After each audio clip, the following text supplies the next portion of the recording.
Congress ಪಾಳ್ಯದಲ್ಲಿ power sharing ಕಾದಾಟ ಮುಂದುವರೆದಿದ್ದು ಇದರ ನಡುವಲ್ಲಿ DK Suresh ಅವರು ಕೊಟ್ಟಿರತಕ್ಕಂತಹ ಒಂದು ಹೇಳಿಕೆ ಅದು ಕೂಡ ಒಂದು ಕುತೂಹಲವನ್ನ ಮೂಡಿಸ್ತಾ ಇದೆ. ಮಾರ್ಮಿಕ ಮಾತುಗಳು ಯಾಕೆ ಅನ್ನುವಂತಹ ಪ್ರಶ್ನೆ ಕೂಡ ಎದ್ದಿದೆ.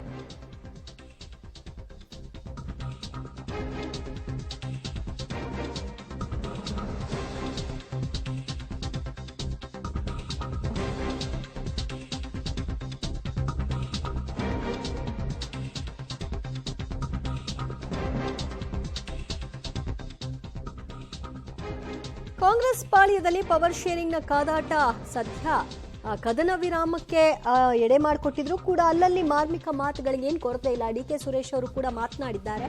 ಎಲ್ಲರೂ ಒಂದಲ್ಲ ಒಂದು ದಿನ ಗೆಲ್ಲೇಬೇಕು, ಪ್ರಯತ್ನ ಮಾಡ್ತಾ ಇದ್ದೇವೆ, ಗೆಲುವು ಸಿಕ್ಕೇ ಸಿಗುತ್ತೆ. ಒಬ್ರು ಗೆಲ್ಲೇಬೇಕು, ಇನ್ನೊಬ್ರು ಸೋಲ್ಲೇಬೇಕು. ರಾಜಕೀಯದಲ್ಲಿ ಸೋಲು ಗೆಲುವು ಇದ್ದದ್ದೇ. ಗೆದ್ದಿದ್ದೇವೆ ಅಂತ ಮೇಲಕ್ಕೆ ಹೋಗಕ್ಕಾಗಲ್ಲ, ಸೋತಿದ್ದೀವಿ ಅಂತ ಪ್ರಯತ್ನ ಬಿಡೋಕ್ಕೂ ಆಗಲ್ಲ ಅಂತ ಕುಣಿಗಲ್ ಉತ್ಸವ ಕಾರ್ಯಕ್ರಮದಲ್ಲಿ ಅವರು ಮಾತನಾಡಿದ್ದಾರೆ. ಪ್ರಯತ್ನ ಮಾಡ್ತಾ ಇದ್ದೀವಿ, ಗೆಲುವು ಸಿಕ್ಕೇ ಸಿಗ್ತದೆ, ಗೆಲ್ಲೇಬೇಕು, ಒಬ್ರು ಸೋಲ್ಲೇಬೇಕು.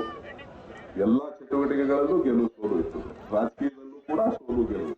ಸೊ ಹಾಗಾಗಿ ಗೆದ್ದಿದ್ದೀವಿ ಅಂತ ಹೇಳಿ ಮೇಲೋಗಕ್ಕಾಗೋದಿಲ್ಲ, ಸೋತಿದ್ದೀವಿ ಅಂತ ಹೇಳಿ ಪ್ರಯತ್ನ ಬಿಡ್ಲಿಕ್ಕಾಗೋದಿಲ್ಲ. ನಿಮ್ಮ ಪ್ರಯತ್ನಗಳು ನಿರಂತರವಾಗಿರಲಿ. ನಿಮ್ಮೆಲ್ಲರ ಆಶೀರ್ವಾದದಿಂದ ನನ್ನ ಪ್ರಯತ್ನವೂ ನಿರಂತರವಾಗಿರ್ತದೆ.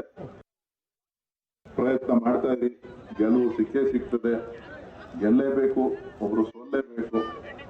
ಎಲ್ಲಾ ಚಟುವಟಿಕೆಗಳಲ್ಲೂ ಗೆಲುವು ಸೋಲು ಇತ್ತು. ಸೋಲು ಗೆಲುವು ಅದೊಂದು ಕ್ರೀಡೆಯಲ್ಲಿ ಮಾತ್ರ ಅಲ್ಲ, ರಾಜಕೀಯದಲ್ಲೂ ಕೂಡ ಇದ್ದೇ ಇರುತ್ತೆ. ಸೋತ್ವಿ ಅಂತ ಸುಮ್ಮನೆ ಆಗೋದಕ್ಕಿಂತ ಪ್ರಯತ್ನವನ್ನ ಮುಂದುವರೆಸಿದಾಗ ಒಂದಲ್ಲ ಒಂದು ದಿನ ಗೆಲುವು ನಿಶ್ಚಿತ ಅನ್ನುವ ಧಾಟಿಯಲ್ಲಿ ಅವರು ಮಾತನಾಡ್ತಾ ಇದ್ದಾರೆ. ಹಾಗಾದ್ರೆ ತಮ್ಮ ಸಹೋದರನ ಸಿಎಂ ರೇಸ್ನ ಪೈಪೋಟಿಯಲ್ಲಿ ಅವರ ಪ್ರಯತ್ನ ಇನ್ನೂ ಮುಂದುವರೆದಿದೆ ಅನ್ನೋದು ಆಯ್ತು ಅನ್ನೋದು ಕೆಲವರ ಅಭಿಪ್ರಾಯ.